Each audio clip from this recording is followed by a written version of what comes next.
তাদের প্রধান নেতাদেরকে বিভিন্ন অপরাধে কিংবা বিভিন্নভাবে তাদেরকে ফাঁসি দেওয়া, এরপরও কি আওয়ামী লীগকে নিয়ে জামায়াত রাজনীতি করার মতো পরিস্থিতি মানসিকতা থাকতে পারে কিনা? আসলে সবাইকে সালাম এবং শুভেচ্ছা।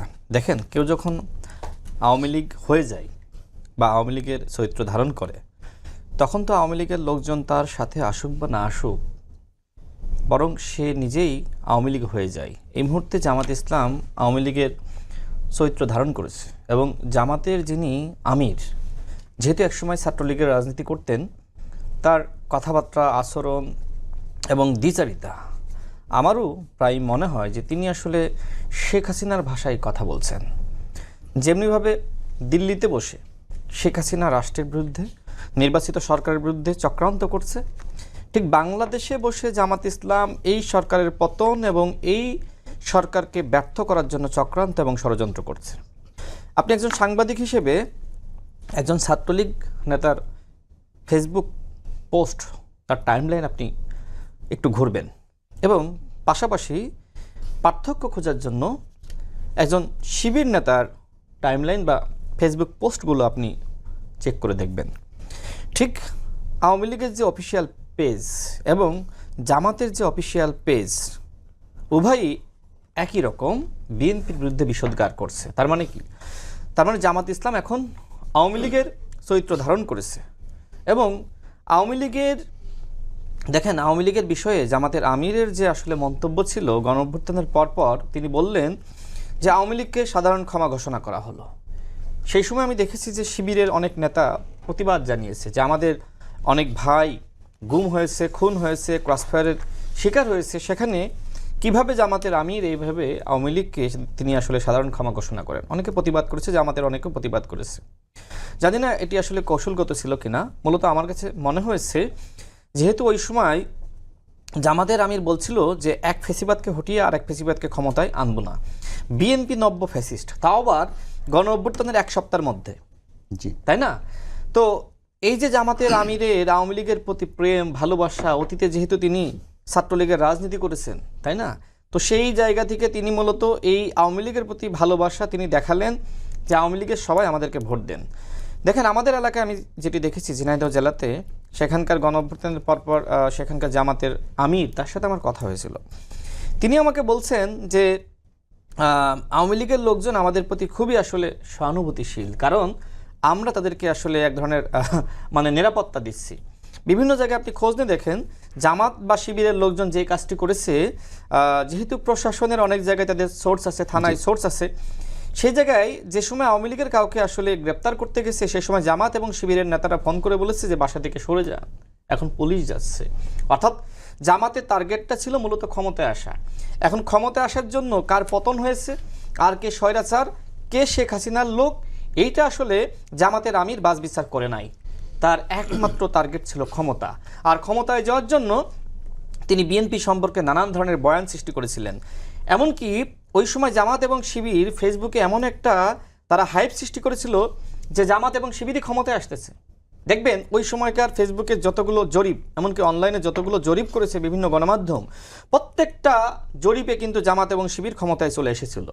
এখন এইটি দেখে, এবং বিশেষ করে ছাত্র সংসদ নির্বাচনে, শিবিরের যে আসলে এক প্রকার প্রতারণা করেই শিক্ষার্থীদেরকে বিভ্রান্ত করে তারা আসলে এই যে জয় পেল, তো সব মিলিয়ে তারা এমন একটি মানে হাইপ সৃষ্টি করলো যে আগামীতে জামাত আসলে ক্ষমতায় আসতেছে। আমার কাছে মনে হয় যে সাধারণ মানুষজন এক্ষেত্রে অনেকটা বিভ্রান্ত হয়েছে, বিশেষ করে খুলনা অঞ্চলের মানুষ এবং রংপুর অঞ্চলের মানুষ অনেকটা বিভ্রান্ত হয়েছে। এখন জামাতের আমির যেহেতু নিজেকে প্রধানমন্ত্রী ভাবা শুরু করলো, তাই না? নির্বাচনের ফলাফল ঘোষণার আগ পর্যন্ত জামাতের আমির ধরেই নিয়েছিল যে আমি হতে যাচ্ছি আগামীর প্রধানমন্ত্রী। যদিও আসলে আমরা লক্ষ্য করলাম যে জামাতের আমির প্রকৃতপক্ষে ফেসবুকের প্রধানমন্ত্রী হয়েছিলেন। এখন এই যে প্রত্যেকটা জরিপে এবং ওই ধরনের হাইপ সৃষ্টি করা হয়েছিল যে জামাত ক্ষমতায় যাচ্ছে, জামাতের আমির প্রধানমন্ত্রী হচ্ছেন, যেহেতু বাস্তবে তিনি প্রধানমন্ত্রী হতে পারেননি, ওই ক্ষোভ এবং রাগের বশীভূত হয়ে তিনি প্রায়ই বিএনপি সরকারের পতনের হুমকি দিচ্ছেন। তাদের একজন বলা যায় যে জামাতের যে জোটের একজন নেতা কর্নেল অলি আহমেদ, তিনি বলেছিলেন জামাতের আমির ডক্টর শফিকুর রহমানের নেতৃত্বে ছোট ছেলে নাহিদ ইসলাম, ঠিক শব্দটা এরকম ছিল, এবং মাওলানা মামুনুল হক, এই তিনজন যদি একতাবদ্ধ হয়ে রাজপথে নামে, সেক্ষেত্রে বিএনপি সরকারের 7 দিনে পতন হয়ে যাবে। দেখেন, 7 দিন ইতিমধ্যে অতিবাহিত হয়েছে, আরও 7 দিন অতিবাহিত হয়েছে, আরও 7 দিন অতিবাহিত হতে যাচ্ছে। দেখেন, এই বাংলাদেশে নাহিদ ইসলাম যেহেতু আগেই বলেছে জামাতের নেতৃত্বকে দেশের মানুষ গ্রহণ করবে না, সুতরাং এই যে জামাতের নেতৃত্বে যে এই মুহূর্তে 11 দলীয় জোট, এই 11 দলীয় জোট যদিও 2 দল আসলে চলে গেছে ইতিমধ্যে, এই 9 দলীয় জোটের নেতৃত্বে, জামাতের নেতৃত্বে বাংলাদেশে বিএনপির বিরুদ্ধে যতই আন্দোলন করুক না কেন, সেই আন্দোলন সফল হবে না। আমি জামাতকে একটি পরামর্শ দিয়ে শেষ করব, শোনেন। জামাতে যেহেতু এই জায়গাতে আসলে আওয়ামী লীগের কৃপাটা তারা কোথায় পাচ্ছে? না, এখন তো জামাতই আওয়ামী লীগ হয়ে গেছে, এবং জামাতের আমির এই যে আওয়ামী লীগকে সাধারণ ক্ষমা ঘোষণা করলো, এবং বিভিন্ন জায়গায় আওয়ামী লীগকে আসলে এক ধরনের বলা যায় তারা নিরাপত্তা দিচ্ছে। এমনকি দেখেন, এই যে আব্দুল্লাহ মোহাম্মদ তাহের ভাই, আমাদের রাসেল ভাই এলাকার মানুষ, তাই না, ওই এলাকার এমপি, তিনি কি বলেছিলেন, মুজিব ভাইয়ের যারা আছেন তারা এবার আমাকে ভোট দেন, এতদিন মুজিব ভাই আপনাদেরকে নিরাপত্তা দিয়েছে, এখন আমি এমপি হলে আপনাদেরকে নিরাপত্তা দিব। এছাড়া দেখেন, ফরিদপুর 1 আসনের যিনি এমপি, আপনার ইলিয়াস মোল্লা, জামাতের এমপি, তিনি কি বললেন, তিনি বলেছেন যে আওয়ামী লীগের লোকজন যদি আমাদেরকে ভোট না দিত, আমরা কি এতগুলো আসন পাইতাম? আওয়ামী লীগের লোকজন যদি আমাকে ভোট না দিত, আমি কি এমপি হতে পারতাম? ওই চাঁপা নবাবগঞ্জে জামাতের একজন নেতা, প্রভাবশালী নেতা, তিনি কি বলেছিলেন, তিনি বলেছিলেন যারা আওয়ামী লীগের আছেন তারা যদি জামাতে যুক্ত হতে চান, তাদের দায় দায়িত্ব জামাত ইসলাম নেবে। এরকম অসংখ্য বক্তব্য কিন্তু জামাতের পক্ষ থেকে দেওয়া হয়েছে, অর্থাৎ আওয়ামী লীগকে তাদের দলে ভেড়ানোর জন্য তারা এমন কোনো চেষ্টা নাই, করে নাই। অন্যদিকে বিএনপিকে ভিলিফাই করার জন্য তারা বিভিন্ন যারা ইউটিউবার, যারা অ্যাক্টিভিস্ট, তাদেরকে পর্যন্ত কিনে ফেলিয়েছে। এমনকি তাদের যে সাইবার টিম, সেই সাইবার টিমের মাধ্যমে তারা এমন একটা পরিবেশ সৃষ্টি করেছিল, কেউ যদি বিএনপিকে বা আমাদেরকে গালি দেয়, তাকে পুরস্কৃত করা হচ্ছিল। এবং ওই যে এটা বলে শেষ করি, দ্য ডিসেন্ট একটা জরিপ করেছিল, যেখানে ডাকসু নির্বাচনের আগে এই যে আব্দুল কাদের তো ডাকসুর ভিপি হওয়ার কথা ছিল, তাই না, সেখানে সাদিক কায়েম কিভাবে ডাকসুর ভিপি হলো। দ্য ডিসেন্ট যে আসলে জরিপটা করেছে, সেখানে বলা হচ্ছে হাসনাত আব্দুল্লাহ একটি পোস্ট করেছিল, এবং সেই পোস্টে শিবিরের সবাই বা গুপ্ত অবস্থায় অনেকে ছদ্মবেশধারী যে আইডিগুলো রয়েছে, তারা কমেন্ট করে বলতেছে যে এইটা বন্ধু 2024 নয়, ডাকসুর ভিপি হবে সাদিক কায়েম। এই যে এইভাবে একটা ফেসবুকে হাইপ সৃষ্টি করলো, এবং প্রত্যেকটা আপনি দেখেন, জরিপগুলো দেখেন, সেখানেও কিন্তু এইভাবে ছদ্মবেশ ধারণকারী বিভিন্ন আইডি থেকে কিন্তু এই ধরনের জনমত সৃষ্টি করা হয়েছিল। তার মানে কি? তার মানে জামাত ইসলাম নির্বাচনের পর আওয়ামী লীগকে ক্ষমা ঘোষণা করলো, এরপরে ফেসবুকে এক ধরনের বলা যায় জরিপ সৃষ্টি করার চেষ্টা করলো যে তারাই ক্ষমতায় আসতেছে। সব মিলে এখন দেখেন, এই যে জামাত ইসলাম, বাংলাদেশের ইতিহাসে বিরোধী দল হওয়ার পরে এরকম জালিম হয়ে উঠেছে, এরকম কোনো ইতিহাস নাই, শুধু বাংলাদেশে না, পৃথিবীতে নাই। জামাত ইসলাম দেখেন তাদের এমপিদের অপকর্ম, জামাত ইসলাম দেখেন শিবিরের নেতাদের অপকর্ম, জামাতের অপকর্ম আসলে শেষ পাবেন না। যারা বিরোধী দল হওয়া মাত্র আসলে জালিমে পরিণত হয়, সেটা আপনি বেশ কয়েকটি বক্তব্যে বলেছেন। আপনি জামাতের আমিরকেও বলেছেন যে তিনি মজলুম ভেবেছিলাম, তিনি এখন নিজে জালিম হয়ে উঠেছেন। আপনি নিজেও কয়েক জায়গায় বক্তব্য বলেছেন। মারুফ ভাই, আপনার কাছে একটু পরে আসতে চাই। আমি যদি এই সুযোগে একটু রাসেল ভাইয়ের কাছে জানতে চাই, আমরা দেখেছি জামায়াতের আমির এবং বিরোধী দলীয় অনেক নেতাই বিএনপির ব্যাপারে বলছে যে বিএনপির মধ্যে ফ্যাসিস্টদের ফটোকপি দেখতে পাওয়া যাচ্ছে, এবং রাশেদ ভাইয়ের বক্তব্য হচ্ছে এটি আসলে তারা নির্বাচনের আগে থেকেই বলা শুরু করেছে, যারা কিনা বিরোধী দলের রাজনীতি করছে। তো সেই জায়গা থেকে একদিকে প্রশ্ন হচ্ছে, প্রধানমন্ত্রী সহ সবাই বিএনপির যারা কর্মী কিংবা নেতারা আছেন, তারা সবাই কিন্তু জামায়াতের ব্যাপারে অভিযোগটা করছেন যে জামায়াত নিজেরাই ফ্যাসিবাদী হয়ে উঠছে, এবং তারা হচ্ছে আওয়ামী লীগের সাথে গুপ্ত অবস্থায় রাজনীতি করেছে আগে এবং এখনও করার চেষ্টা করছে। আপনার কাছে কি মনে হয় বিএনপির এই অভিযোগগুলো আসলেই সত্যতা আছে কিনা? জি, অসংখ্য ধন্যবাদ আমাকে চমৎকার প্রয়াসে যুক্ত করার জন্য। সাথে আমার দুজন সহপাঠী ওনাদেরকে শুভেচ্ছা জানাচ্ছি। আমি আপনার প্রশ্নটা আসবো, তার আগে আমার রাশেদ ভাইকে চমৎকার কিছু কথা বলেছেন, আমি এই কথাগুলো একটু খণ্ডন করে তারপরে আপনার প্রশ্নে আমি আসছি।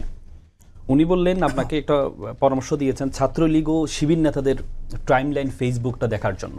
আমি আপনাকে অনুরোধ করব, সাথে সাথে আপনি বিএনপির যে এমপি যারা আছে তাদের টাইমলাইনটা একটু দেখবেন। তাদের টাইমলাইন আপনি যদি দেখেন, কারণ তাহলে আপনি ক্লিয়ার হয়ে যাবেন যে কাদের কি পায়, কে টিকে আছে।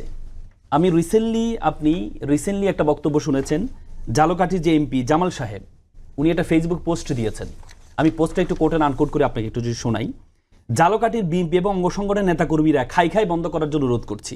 6 মাসে অনেক খেয়েছেন, আওয়ামী লীগের নেতাকর্মীদের পাহারার বিনিময়ে খেয়েছেন, কোট অ্যান্ড আনকোট। আওয়ামী লীগের নেতাদের পাহারার বিনিময়ে খেয়েছেন, আওয়ামী লীগের পক্ষে ওকালতি করে খেয়েছেন, আওয়ামী লীগের বাড়িঘর পাহারা দিয়ে খেয়েছেন, ঠিকাদার পাহারা দিয়ে খেয়েছেন, শেষ পর্যন্ত টাকার বিনিময়ে আওয়ামী লীগের দলে যোগদান করিয়েও খাচ্ছেন। মনে হয় দলটাকে খেয়ে ফেলবেন। This quote from the member of parliament of BNP. আমাদের রাশেদ ভাইয়ের ওয়ারেন্ট অফ প্রেসিডেন্ট অনুযায়ী উনি 15 থেকে 16 ক্রম, আর যে এমপি সাহেবের আমি কোট করলাম তার ক্রম হচ্ছে 6 থেকে 7 ক্রম ওয়ারেন্ট অফ প্রেসিডেন্টের আলোকে। তো সুতরাং সে এমপির কথা শুনবো নাকি আমরা ওনার কথা শুনবো, রাশেদ ভাইয়ের কথা শুনবো? এমপি বলেছেন যে আপনারা দলটাও খেয়ে ফেলতেছেন, আপনারা তাদের ব্যবসা প্রতিষ্ঠান পাহারা দিয়েছেন সব জায়গায়। আমি একটা ছাত্রকে রিসেন্টলি একটা শুনানি করেছিলাম, একটা ছাত্র দলের একজন মহানগর ক্যাটাগরি একটা নেতার পক্ষে আমি দাঁড়িয়েছিলাম, সেই তার বিপক্ষে দাঁড়িয়েছে কারা জানেন? তার বিপক্ষে, এবং ওই মামলার বাদী ছিল হচ্ছে আওয়ামী লীগের একজন সাবেক চেয়ারম্যান। তাদের পক্ষে আমি ফেসবুক পোস্টও দিয়েছিলাম, তাদের পক্ষে দাঁড়িয়েছেন বিএনপির যারা নেতৃত্বস্থানীয় ব্যক্তি আছে তারা দাঁড়িয়েছেন। ওই ছাত্র দলের নেতার পক্ষে আমি দাঁড়িয়েছিলাম। সেদিন আমি মিডিয়াতে বলেছিলাম, সেটা পরবর্তীতে বিএনপি নেতৃবৃন্দ আমার সাথে কথাও বলেছেন। তার মানে আপনি দেখেছেন, আপনি যে এমপি সাহেবের কথাটা আপনি এটা ফেলে দেওয়ার সুযোগ নাই, যে তাদের প্রত্যেকটা জিনিস কাদের কি পায়, কে বাচ্ছে, কাদের কি পায়। আপনি সাথে সাথে আপনি এই সিলেটের সুনামগঞ্জের যে এমপি নাসির চৌধুরী, উনি বলেছেন আওয়ামী লীগ আমাদের শত্রু নয়, আমাদের মিত্র। ভাই আমরা তো একটু কমন সেন্স পলিটিক্স করি, তো একটু কমন সেন্সটা অ্যাপ্লাই করি। শেখ হাসিনা নিজে তার একটা ভাষ্য আমরা শুনেছি না, যে নির্বাচনের আগে আমাদের নেতৃবৃন্দের পা ধরেছে, নির্বাচনের পরে বিএনপি আমাদের সাথে বেইমানি করেছে, আমরা ভাষ্য শুনেছি না? শুনেছি। তো কে কার কি পায় বেঁচেছে। তো সুতরাং আপনি যখন কথা বলবেন তখন আপনাকে মাথা রাখতে হবে যে আপনি ছাত্রলীগ শিবিরদের টাইমলাইন দেখছেন, আপনি এমপিদের টাইমলাইনটা একটু দেখেন। তারপরে এবার আপনি প্রশ্ন করলেন যে এই ফ্যাসিস্ট জামাতের আমির বলতে ফ্যাসিস্ট হয়ে উঠছেন। দেখেন, আমরা রিসেন্টলি তো ফ্যাসিস্টকে বিতাড়িত করেছি। আমরা দেখেছি ফ্যাসিস্টের ব্যবহার, তাদের আচার আচরণ, তাদের দেখেছি আমরা। যখন আমরা দেখতে পাই আগের ফ্যাসিস্টের সাথে, কারণ রিসেন্টলি আমরা ফ্যাসিস্টের বেশি সময় তো যাই নাই, তো যখন দেখি যে বর্তমান সরকারের সাথে মিল পাওয়া যায়, তখন আমরা বলবো না গোয়িং টু বি ফ্যাসিজম, আমরা বলবো না যে ফ্যাসিস্ট হতে যাচ্ছে। আমরা আগে শেখ হাসিনা আমলে কি দেখতাম, কেউ যখন কোনো কথা বলতো তার উপর আক্রমণ করা হতো। আমরা দেখেছি তো একটা ছেলে চোখ হারায়নি। তো এটা কিসের সিম্বল, এটা কিসের? আমরা শেখ হাসিনা আমলে দেখতাম আন্দোলনকে ঠেকানোর জন্য বালুর ট্রাক বসাইতো, আর আমরা তো দেখি যে সিলেটে কে ট্রাক বসিয়েছে, আমরা দেখেছি। তো আমরা দেখতাম এমপি বেগম জিয়ার গাড়ি বহরে হামলা করতো, তিনি বিরোধী দলীয় নেতা, তারপরও তার গাড়ি বহরে হামলা করতো। কে করতো? সরকারি দলের লোকজন। আমরা এখন বিভিন্ন এমপিদের গাড়ি বহরে হামলা দেখি না, আমরা দেখতে পাই। তো তাহলে এগুলো কিসের আলামত? এগুলো কিসের আলামত? আপনি যদি বলেন যে ফ্যাসিজমের আপনাকে তো আপনি কেউ একজন খারাপ কথা আপনার পছন্দ নাও হতে পারে, এই জন্য আপনি তাকে আক্রমণ করবেন। আপনি নাসিরের কথা আমি নিজেও অপছন্দ করি, অনেক কথা আমি অপছন্দ করি, কিন্তু নাসিরের বিপরীতে আমরা কি বিভিন্ন কথা পাই না? আপনি তো নিজেই উপস্থাপনা করার সময় আপনি বলেছেন জামাতের আমিরকে আমাদের এই রাশেদ ভাই নিজে জালিম বলেছেন না? তো তাহলে, এবং কি আমি একসাথে ওনার সাথে আমি টকশো করেছি, উনি সুরের বাচ্চাও বলেছেন নাসিরকে। তার মানে কি আমি কি ওনার উপর আক্রমণ করাকে আমি সাপোর্ট করব? যদি রাশেদ সাহেবের উপর আক্রমণ হয় তখন আমি বিরোধিতা করব। কেন? আপনি কথা দিয়ে আপনি কথা পছন্দ না হলে আপনি তার উপর আক্রমণ করবেন। এগুলো কিসের আলামত দেখা যায়? এগুলো কিসের আলামত দেখা যায়? উনি বারবার বলেন যে জামাতের নেতৃত্বে কোনোদিন গণ অভ্যুত্থান হয়নি, ভবিষ্যতে হবেও না। আচ্ছা আমাকে আপনি একটু বলুন তো, বিএনপির নেতৃত্বে কখনো কোনো গণ অভ্যুত্থান হয়েছে? 71-এ যেটা হয়েছে, 71-এ তো ওনাদের জন্ম হয়নি। 91-তে 3 জোটের রূপরেখা, 3 জোট গণ অভ্যুত্থানের নেতৃত্ব দিয়েছে, 3টা জোট ছিল, তখন তো কোনো নির্দিষ্ট কোনো দলের নেতৃত্ব হয় নাই। তারপরে আপনার 24-এ কি বিএনপি নেতৃত্ব হয়েছে? 24-এ তো আমরা জানি ছাত্ররা, বৈষম্য বিরোধী আন্দোলন ছাত্ররা নেতৃত্ব দিয়েছে, সব দল, জামাত বিএনপি সবাই এটা অংশগ্রহণ করেছে। তো কারণ নেতৃত্ব তো হয় নাই। তো বলে যে জামাত নেতৃত্ব কখনো হয় নাই, ভবিষ্যতে হবেও না। বিএনপি নেতৃত্ব তো হয় নাই। যদি এমন হতো বিএনপি নেতৃত্বে 3-4টা আন্দোলন সফল হয়েছে, তাহলে আপনি বলতে পারেন যে বিএনপি নেতৃত্বে যদি সফল হয়েছে তাহলে তাদের সফলতার হার হচ্ছে 3, কিন্তু তাদের সফলতার হার তো নেই। আপনি বলেন জামাতের নেতৃত্ব হয় না। আচ্ছা আপনি একই সাথে আপনি বলেন এনসিপি কি, যে এনসিপি যারা নেতৃত্বে প্রধান আছেন তারা তো বৈষম্য বিরোধী আন্দোলনের নেতৃত্ব দিয়েছে, মানে এই যে 24-এর আন্দোলনে তারা নেতৃত্ব দিয়েছে। আপনি তো আমার এই ভাইয়ে বলে জামাতের শিশু সংগঠন নাকি এনসিপি, যে জামাতের শিশু সংগঠন যদি এনসিপি হয় তাহলে শিশু সংগঠনের নেতৃত্বে তো আন্দোলনটা হয়েছে, তাহলে তো তারা সফল হয়েছে। তাহলে তো আমরা বলতে পারি জামাতের শিশু সংগঠনের নেতৃত্বে আন্দোলন হয়েছে, তাহলে তার মানে তারা সফল হয়েছে। রাশেদ ভাই কিন্তু 6 তারিখে আরেকটা কথা বলেছেন যে এনসিপি জামায়াতের পতন শুরু হয়েছে। দুই দল চলে গেছে। পতন আমি এই ক্ষমতা থাকলে না পতন হবে, ওনাদের তো ক্ষমতাই আসে নাই, পতনটা হবে না, সেটা তিনি বলেছেন যে একদিকে সাদিক কায়েম, একদিকে আসিফ মাহমুদ সজীব ভুঁইয়া, তারা ঢাকা দক্ষিণ সিটি কর্পোরেশনের মেয়র পদে প্রার্থী হওয়ার জন্য চেষ্টা করছেন। এই যে দুই দলের যে নিজেদের মধ্যে কোন দল, এটিকে তিনি ইঙ্গিত করেছেন। দুই দল আর একই দলে কোন দল? এ পর্যন্ত 87 জন মৃত্যুবরণ করেছে একই দলের। দুই দল, আপনি তো দুই দল শব্দ ব্যবহার করলেন। আপনি ছাত্র এই নিউ মার্কেটে কি দেখলেন? ছাত্র দল যুব দল চাঁদাবাজি নিয়ে কি শুরু হয়েছে দেখেছো তো? আমাদের জিয়াউর রহমান সাহেবের ছবি, আমাদের প্রধানমন্ত্রীর ছবি, বেগম জিয়ার ছবি ফেলে দিয়েছে, না তাতে চাঁদাবাজি করতে হবে। ওখানে তো দুই দলে নিয়ে ডিসপিউট হচ্ছে, আর এখানে তো নিজের দলের মধ্যে ডিসপিউট হচ্ছে। তো তাহলে সেটা কিভাবে দেখবেন আপনি? আপনি আমার কথা হচ্ছে, আপনি যখন বলবেন যে এটা শিশু উইং, তাহলে শিশু উইং এর নেতৃত্ব তো সফল হয়েছে, নেতৃত্ব দিয়েছে, তাহলে আপনি কেন বলেন তাদের নেতৃত্ব কখনো সফল হয় নাই? এই কথাটা আপনি কিভাবে বলেন? তাহলে তো তারা নেতৃত্ব দিয়েছে, কিন্তু বিএনপি দেখাক বিএনপি নেতৃত্বে কখন আন্দোলন সফল হয়েছে, একটা এক্সাম্পল আমাকে দেখ যে বিএনপি নেতৃত্বে অমুক আন্দোলন সফল হয়েছে, জামাত কখনো আন্দোলন করে নাই। সেটা আমি বলবো না, সেটা আমি রাশেদ ভাইয়ের কাছ থেকে শুনবো। মারুফ ভাই, আপনার কাছে দুজনের কথাই আপনি শুনলেন। দুই দলই কিন্তু দুই দলকে আসলে আক্রমণ পাল্টা আক্রমণ, অভিযোগ পাল্টা অভিযোগ করছে। দুই দলই দুইজনকে ফ্যাসিবাদ বলছে, দুই দলই দুইজনকে আসলে গণ অভ্যুত্থানের নেতৃত্ব নিয়ে প্রশ্ন তুলছে, এবং একই সাথে দুই দলই আওয়ামী লীগের কৃপা পাওয়ার অভিযোগ একে অপরের বিরুদ্ধে করছে। এই যে অভিযোগগুলো, এগুলো আসলে দেশের রাজনৈতিক পরিবেশ কেমন করছে, এবং আসলেই আমরা কি এই বাংলাদেশে অন্য কোনো যা পতিত শক্তি তাদের কৃপার রাজনীতি দেখতে চাই কিনা? জি, ধন্যবাদ আমাকে এই অনুষ্ঠানে আমন্ত্রণ জানাবার জন্য, এবং আমার দুই পাশে দুইজন তেজস্বী বক্তা, তাদেরকেও শুভেচ্ছা।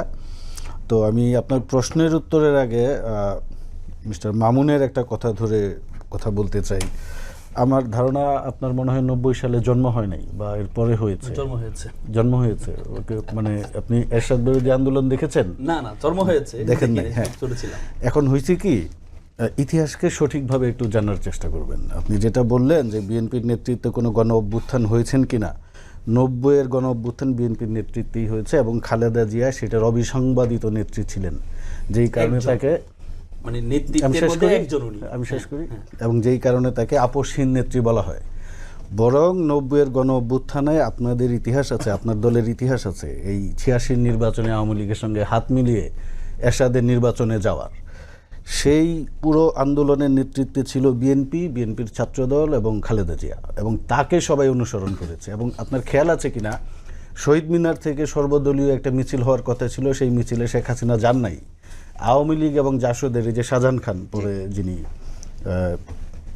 আওয়ামী লীগের নেতা হয়েছিলেন, উনি জাসদ করতেন তখন, এবং বিএনপির আওয়ামী লীগের অনেক নেতা, তাদেরকে নিয়ে খালেদা জিয়া একটি মিছিল নিয়ে প্রেস ক্লাবে গিয়েছিলেন, সেখানে তাদের উপর হামলা হয়। তো এইটা আসলে ইতিহাস তো বদলে দেওয়া যায় না, আপনারা অস্বীকার করতে পারেন, কিন্তু 90-এর আন্দোলন বিএনপির নেতৃত্বেই হয়েছে, খালেদা জিয়ার নেতৃত্বে হয়েছে, সবাই তার পিছনে ছিল, অন্যান্য দল ছিল। সেইখানে বিএনপির নেতৃত্বে কোনো গণ অভ্যুত্থান হয় নাই, এটা মনে হয় এই ধরনের ঢালাও কথাবার্তা আমার মনে হয় বলা ঠিক না, এবং ইতিহাসকে অস্বীকার করা ঠিক না, যদিও ওনাদের দলের ইতিহাসকে অস্বীকার করার প্রবণতা আছে।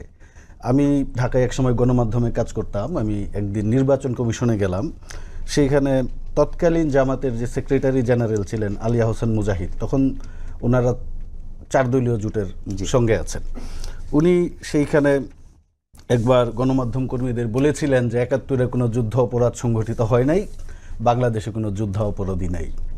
তো ইনারা ইতিহাসকে এইভাবেই দেখতে চান, কিন্তু আমি বলবো যে ইতিহাসকে ইতিহাসের আলোকে দেখেন। বিএনপির সমালোচনা করেন, সমস্যা নাই, দল হিসাবে বিএনপির ব্যর্থতা সফলতা দুইটাই আছে, কিন্তু বিএনপির নেতৃত্বে বাংলাদেশে কোনো গণ অভ্যুত্থান হয় নাই, বা 71-এ বিএনপির জন্ম হয় নাই, কিন্তু বিএনপির প্রতিষ্ঠাতার নেতৃত্বে স্বাধীনতার ঘোষণা দেওয়া হয়েছিল, এটা তো স্বীকার করা যাবে না। উনি পরবর্তীতে বিএনপি গঠন করেছেন, রাষ্ট্র ক্ষমতায় এসেছেন, সেটার অ্যাডভান্টেজ তো বিএনপি নিবেই। বিএনপিতে বাংলাদেশের সবচেয়ে বেশি খেতাবপ্রাপ্ত মুক্তিযোদ্ধারা ছিলেন, এটা তো ইতিহাসের একটা মানে সত্য কথা।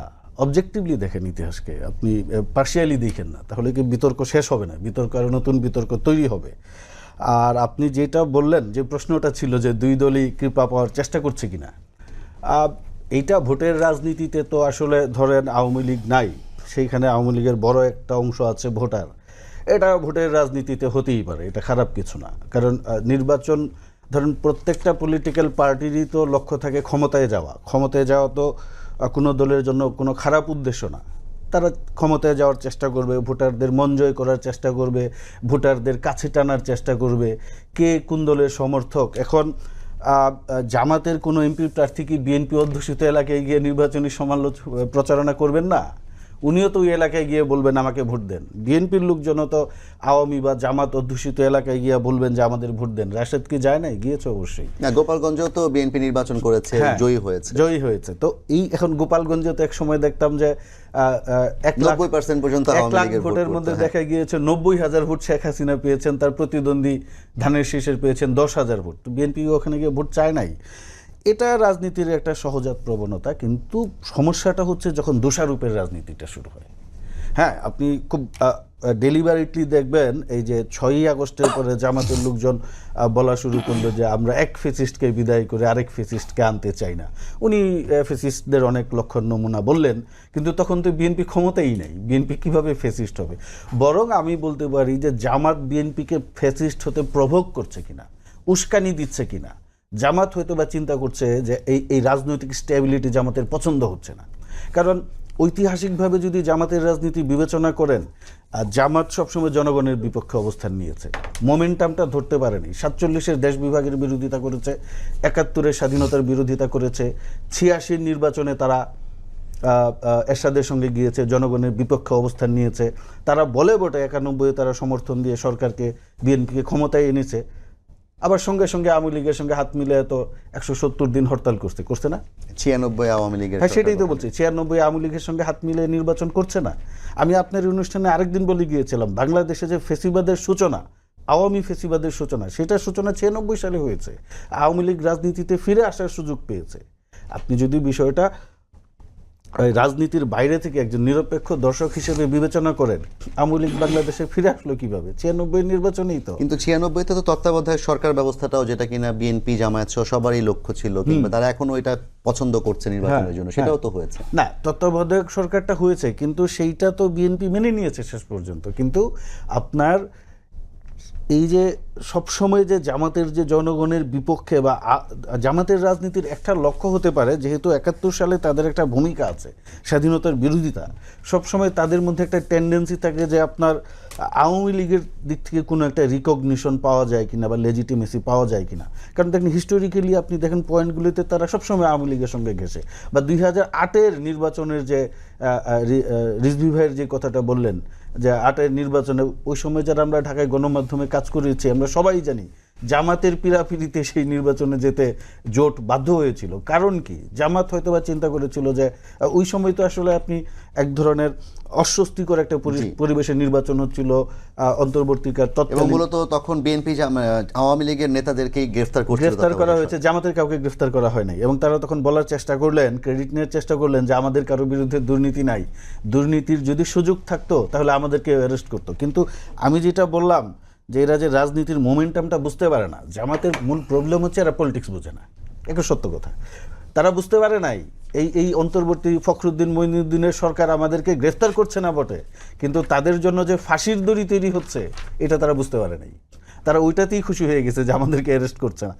2008-এর নির্বাচনের ইমিডিয়েট কুফল তো জামাত পাইছে না। আপনি রাজনৈতিক জায়গা থেকে যদি বিবেচনা করেন, জামাতের প্রবলেমটা হচ্ছে তারা রাজনীতিটা বোঝে না, যেই কারণে এই 2024-এর 5ই আগস্টের পরে তারা একই আচরণ শুরু করছে। এখন তো আসলে আপনি আমাকে বুঝান, আমাদের দেশে যদি রাজনৈতিক অস্থিরতা শুরু হয় সুবিধা হবে কার? পতিত ফ্যাসিস্টদের সুবিধা হবে।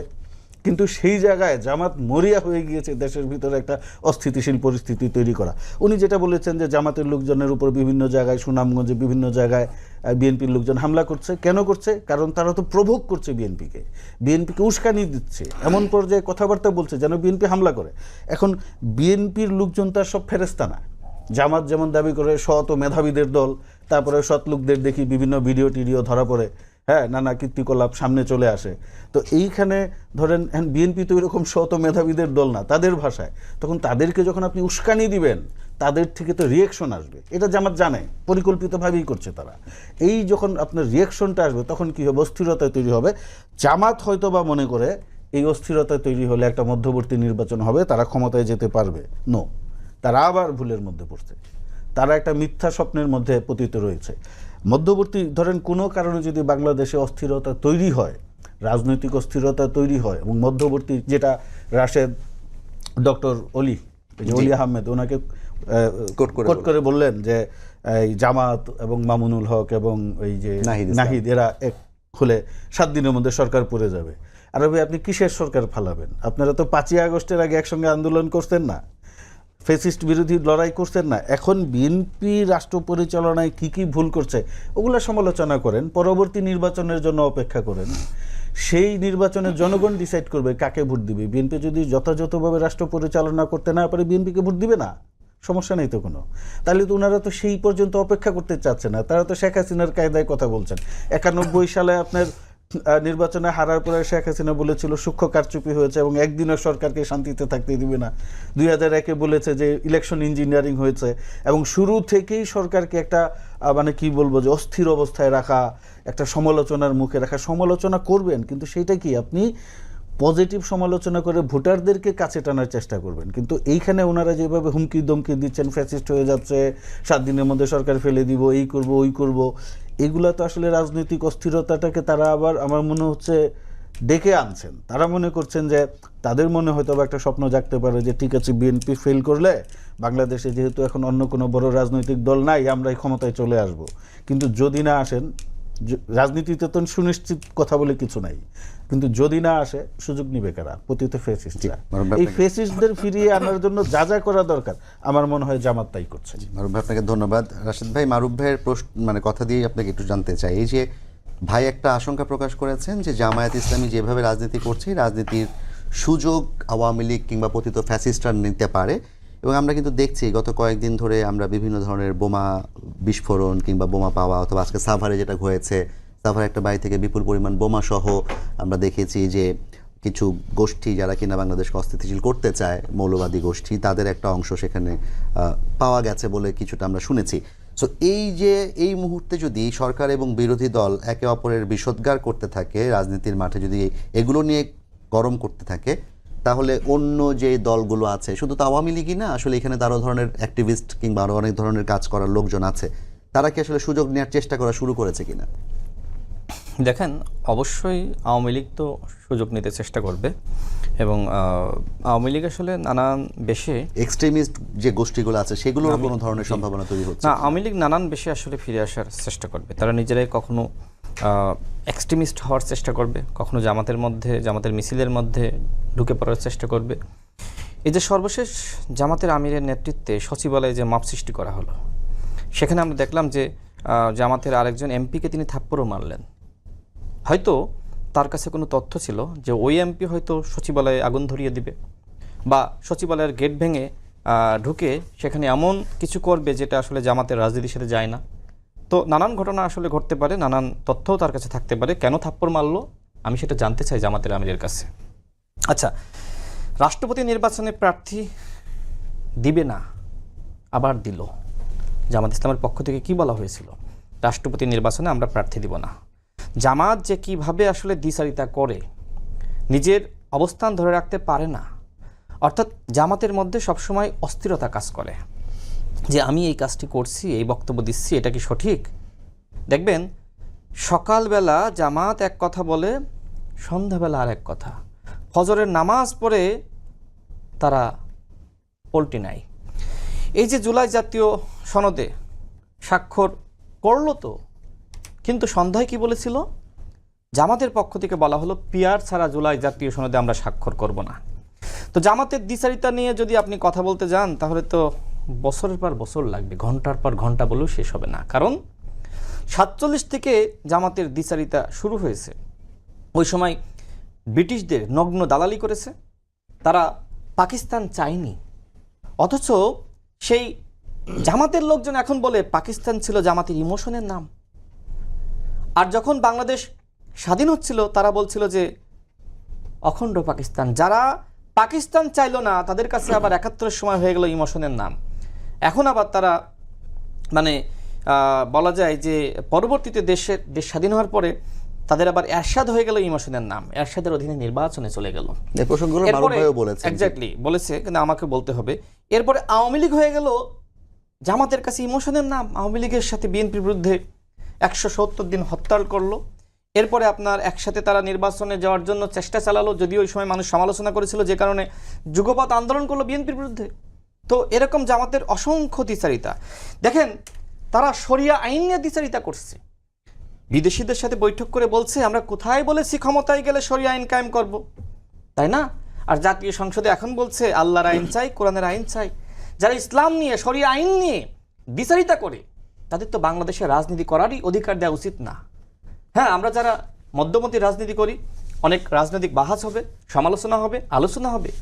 ধর্মকে পুঁজি করে জান্নাতের টিকিট বিতরণ করা, ইসলামকে নিয়ে এই ধরনের মুনাফিকি করা, শরিয়া আইন কায়েম করবেন এখন তো বলতেছেন, তাই না? জামাতের সেক্রেটারি জেনারেল তো প্রায়ই বলতেছে শরিয়া আইন কায়েম করতে হবে। কর্নেল অলি আহমেদ তাদের রাষ্ট্রপতি, তিনি তো প্রকৃতপক্ষে রাষ্ট্রপতি হতে পারবেন না, হয়তো ছায়া রাষ্ট্রপতি হবেন, ফেসবুকে রাষ্ট্রপতি হবেন। দেখেন, কর্নেল অলি আহমেদ একটি জনসভায় বলেছে যে আমি জামাতের আমিরের সাথে কথা বলেছি, জামাতের আমির আমাকে বলেছে তারা ক্ষমতায় গেলে শরিয়া আইন নয়, তারা সংবিধান অনুযায়ী দেশ চালাবে। তার মানে কি? তার মানে শরিয়া আইন নিয়ে জামাত ইসলাম মুনাফিকি করছে, এবং এই কথা বলেছে কর্নেল অলি আহমেদ। তার বক্তব্য যদি আপনি অ্যানালাইসিস করেন, এবার আমি আমাদের রাসেল ভাইয়ের কিছু বক্তব্যের উত্তর দিতে চাই। দেখেন, তিনি বললেন যে বিএনপির এমপিদের ফেসবুকের পোস্ট দেখে আছেন। আচ্ছা, বিএনপির যে এমপির কথা বললেন, বিএনপির ওই এমপি তো যারা এ ধরনের অপরাধ করছে, দেখেন বাংলাদেশে খুন হয়, ধর্ষণ হয়, অপকর্ম হয়, চুরি হয়, রাহাজানি হয়, এগুলো কি শুধুমাত্র বিএনপির নেতারা করে? জামাতের নেতারা করে না? সাম্প্রতিককালে জামাতের এমপিদের কর্মকাণ্ড, শিবিরের নেতাদের কর্মকাণ্ড, মেয়ের নামে অনুদানের লিস্টে মেয়ের নাম রাখা, চালের কার্ড নিয়ে প্রতারণা করা, এরকম বলতে গেলে অনেক সময় লাগবে, কমই বলি। এখন বিএনপির এমপি তো নিজ দলের কর্মীদেরকে বা যারা এই ধরনের অন্যায় করছে সতর্ক করেছে বা ব্যবস্থা নিচ্ছে, কিন্তু আপনাদের সবথেকে বড় বিখ্যাত আইনজীবী, বাংলাদেশের শ্রেষ্ঠ আইনজীবী হিসেবে যারা মানে জামাতের লোকজন যাকে দাবি করে, সেই শিশির মনির দেখেন কিভাবে শিরো কি করলো, রোজা এবং পূজা এক। তিনি আবরারের খুনিদের আইনজীবী হলেন, তার বিরুদ্ধে জামাত কোনো ব্যবস্থা নিয়েছে? উল্টো তাকে নমিনেশন দিয়ে পুরস্কার করেছে। তার মানে কি? আপনার দলের কর্মীরা অপরাধ করলে আপনি সেটার বিরুদ্ধে কোনো ব্যবস্থা নেন না।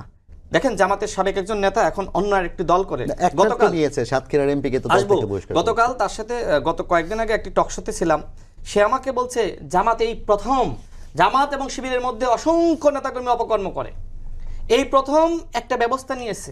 বাকি যাদের বিরুদ্ধে অভ্যন্তরীণভাবে ব্যবস্থা নিয়েছে নামগুলো প্রকাশ করুক, করে না কেন?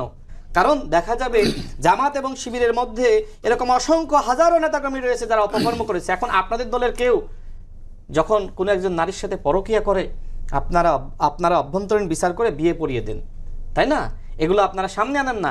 এই যে আপনার একজন এমপি, সে একজন নাবালিকার সাথে এই ধরনের ঘটনা ঘটাইলো, মিথ্যাচার করাইলো মেয়ের বাবাকে দিয়ে, এমনকি তার নিজের সহধর্মিণীকে দিয়ে, আপনারা বলছেন যে দাবি জানিয়েছেন। কেন আপনারা পদত্যাগপত্র রেডি করে তার স্বাক্ষরটা নিয়ে আপনারা জমা দিতে পারেন নাই? তার মানে কি আপনারা নাম ওয়াস্তে এই ধরনের ব্যবস্থা গ্রহণ করেন? যদি আপনি এই যে আব্দুল্লাহ মোহাম্মদ তাহের সাহেব, তিনি যে শরিয়া আইন নিয়ে কথা বললেন, তিনি বিদেশিদের সাথে বৈঠক করে বললেন আমরা কোথায় বলেছি শরিয়া আইন কায়েম করব, তার বিরুদ্ধে কোনো ব্যবস্থা নিয়েছেন? কারণ আপনাদের গঠনতন্ত্রে লেখা আছে আপনারা ক্ষমতায় গেলে শরিয়া আইন কায়েম করবেন, অথচ নির্বাচন ইশতেহারে কেন লেখেন নাই? নির্বাচন ইশতেহারে কেন বাদ দিয়েছেন? যেখানে গঠনতন্ত্রে বলছেন যে শরিয়া আইন কায়েম করবেন, সেখানে নির্বাচন ইশতেহারে আপনারা এটা লিখেন নাই।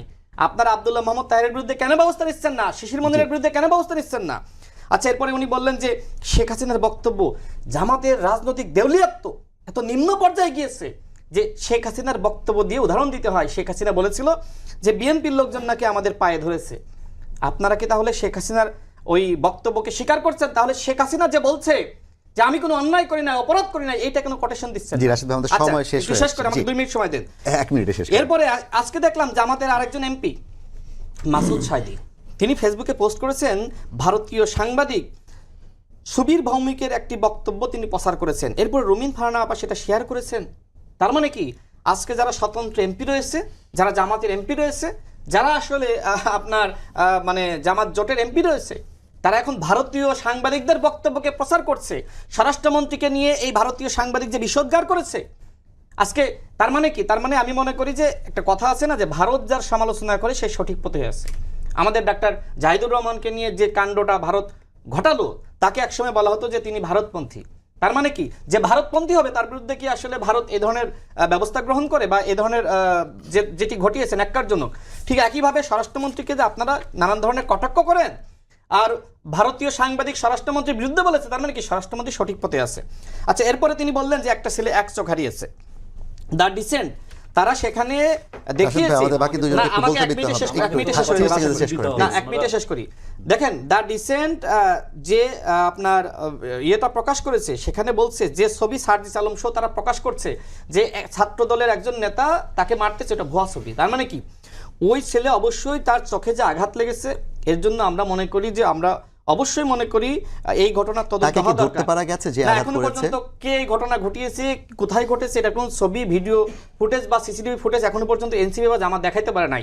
তারা শুধুমাত্র প্রত্যেকটা টক শোতে এসে প্রত্যেকটা আলোচনায় বলছে একটা ছেলে চোখ রাশেদ ভাই, হারিয়েছে। একটু রাসেল ভাইকে আচ্ছা, সামনে বালুর যাই, ট্রাকের রাসেল কথাটা ভাই, বলে শেষ করি ভাই। এভাবে না, বালুর ট্রাকের এটা বলে শেষ করি। না, আমাদের আর 4 মিনিট সময় না, আছে। বালুর ট্রাকের এটা বলে শেষ করবো। দেখেন তিনি বললেন যে মানে ওই যে সময় আসলে আওয়ামী লীগ বালুর ট্রাক বসিয়েছিল, তাই না, বিএনপির পার্টি অফিসের সামনে। আচ্ছা, ওই সময় ধরলাম যে বিএনপির কেউ প্রতিবাদ করে নাই, আপনাদের মগবাজার কার্যালয়ে একটা তালা ঝুলেছিল, জি, পুরো আপনারা সময় দূরে বলছেন যে চালা ছিল, আপনারা জি। গণঅভ্যুত্থানের মাস্টার মাইন্ড, তাহলে ওই তালাটা কেন আপনারা খুলতে যাননি? রাসেল ভাই, তালা কেন ওই সময় তো খোলা রুল যায়নি? কবি রিজভী আমি ভাই, একটু তিনি কম আসি। মানুষ নিয়ে হলেও আমি তো প্রতিবাদ আসলে করেছে। একটু আপনি 3 আপনাদের মিনিটে শেষ প্রতিবাদ করবেন, করে মারুফ ভাই তালা একদমই সময় না, পাইনি আজকে। মানে আমরা দুই আলোচকের অনেকগুলো টপিক কিন্তু আমার কাছে আসছে, এখন নাহলে একতরফা জি, টক শো একটু হয়ে শেষ যাবে। করেন, আপনি শুরু করেন। হ্যাঁ, আমাকে যে সুযোগ না দেন, মল্লিক ভাই বলেছেন, না, আমি সুযোগ দেওয়ার চেষ্টা করেছি, এখন রাশেদ ভাই যে একই আপনি কথা একটু বলেন, বলেছেন, please। জামাতের আমি শেখ হাসিনার বাসার কথা বলছেন, দুইজনের আলোচনা কিন্তু একরকম, কারণ আমাকে তো ডিফেন্স করার সুযোগ দিতে হবে, নাহলে একতরফা হয়ে যাবে। শুরু করেন। একতরফা বলেন, বলেন, শুরু একতরফা করেন, হয়ে জি। যাবে। ভূমিকা ভাই তো নিয়ে রাজনীতি কথা বিশেষজ্ঞ, বলা শুরু করেন। ভাই তো রাজনীতি বিশেষজ্ঞ, আমি রাজনীতি কথা বিশেষজ্ঞ, বলা আমি শুরু রাজনীতি, করুন, আমি সময় আমার শেষ হয়ে পেশা যাচ্ছে। হিসেবে আসছি। দেখেন, প্রথম কথা হচ্ছে, দেখেন উনি বলেছেন উনি 90 আমি জন্মগ্রহণ করেছি কিনা আমাকে জিজ্ঞেস করলেন, 90-তে ওনার বয়স ছিল, ওনারা দেখেছেন যে 90 নেতৃত্ব দিয়েছেন বেগম জিয়া। আমি সাথে সাথে ওনার সেম জিনিসটা, কারণ যেহেতু ওনার মাঝখানের কথা ইন্টারফেয়ার করা ঠিক হবে না, আমি বলেছি, আমি অস্বীকার করি না, আমি বলেছি একজন, 3 জোড়ে যে রূপরেখা, 3 জোড়ে রূপরেখার মধ্যে বেগম জিয়া একজন, আমি একজন না, বলেছি। প্রধান আমি আসি এরপরে, আমরা তো ইতিহাস কি, আমরা ইতিহাস থেকে ইতিহাস দেখি, আমরা তো আর সরাসরি এ করার সুযোগ নেই। আমি সাথে সাথে এ করলাম যে 90-এর আন্দোলনে কার নেতৃত্ব হয়েছে, সাথে সাথে আমি কোর্টের আনকোট করে বলছি, 1990 সালে ঐতিহাসিক স্বৈরাচার বিরোধী গণঅভ্যুত্থান কোনো একক ব্যক্তির নেতৃত্ব হয়নি, বরং এটি তৎকালীন প্রধান রাজনৈতিক দল ও ছাত্র সংগঠনের সম্মিলিত সংগ্রাম। এটা কার রেফারেন্স দিচ্ছেন? আমি Google থেকে? সরাসরি গুগলে করেছি, আচ্ছা। সরাসরি কোথায় আছে এটা? সরাসরি আপনি গুগলে সার্চ করেন, এখন সার্চ করেন, আপনি এখন সার্চ করেন, জি, ভাই, এখন বলেন। সার্চ করেন, আমাকে একটু আপনি বলতে দিন। এটা ইতিহাস 3 জোটের রূপরেখা আমরা সবাই জানি, সব বইতে লেখা আছে 3 জোটের রূপরেখা। আমি ইন্টারফেয়ার করি, আমাকে ইন্টারফেয়ার করার সুযোগ দিন। এখন কথা হচ্ছে, ইতিহাস কিভাবে পরিবর্তন হয়? 2 বছর যায় না, জুলাইয়ের ইতিহাস পরিবর্তন হয়ে যাচ্ছে। জুলাইয়ের ইতিহাস আপনার প্রথম ঘোষককে ওনারা বলে দিয়েছেন যে তারেক রহমান সাহেব উনি দেশে ছিলেন না, উনি ঘোষক হয়ে গেছেন। আরে আপনাদের ইতিহাস- শফিকুল ইসলাম আমি শেষ করে মাসুদ ইন্টারফেয়ার বলছে যে করবেন না, আপনারা আমি শেষ করে ইন্টারফেয়ার করবেন না, না, please। বলেন, বলেন। আমি আপনার সাথে প্রত্যেকটা কথা ইন্টারফেয়ার করতে পারতাম। দেখেন, বলেন। এখন আবু সাইদের মতো ব্যক্তি ডকুমেন্টে তার নেই, সে উদাও হয়ে গেছে। না, বৈষম্য সেখানে বিরোধী তো আন্দোলন মানে অবশ্যই ছিল, শহীদ আমি জিয়াকে ক্ষমা রাখা চেয়েছে তো, হয়নি। বড় ক্ষমা চেয়েছে, তার মানে কোথায় ইতিহাস তো চেঞ্জ হয়ে গেছে, মাত্র 2 বছর, এখন গরম না, গরম আবু সাইদ ইতিহাস, কিন্তু ছিল, আমি ছিলেন, দেখেছি। গরম গরম ইতিহাস, ছোট করেছিল। আমি নিজে বৈষম্য ছিলাম। বিরোধী আন্দোলন আপনি ছিটে ফোটাও আপনি পাবেন না। এই আন্দোলন, আমাদের রাষ্ট্রপতি ক্ষমা চেয়েছেন কেন? বলেছেন না যে আমরা এটা দুঃখ প্রকাশ করছি, তার মানে কিছু তো করেছেন আপনারা, তার মানে ইতিহাস তো আমরা দেখেছি কিভাবে পরিবর্তন হয়। তারপরে ভাই বললেন যে জামাত পলিটিক্স বুঝে না, হ্যাঁ, জামাত পলিটিক্স বুঝে না।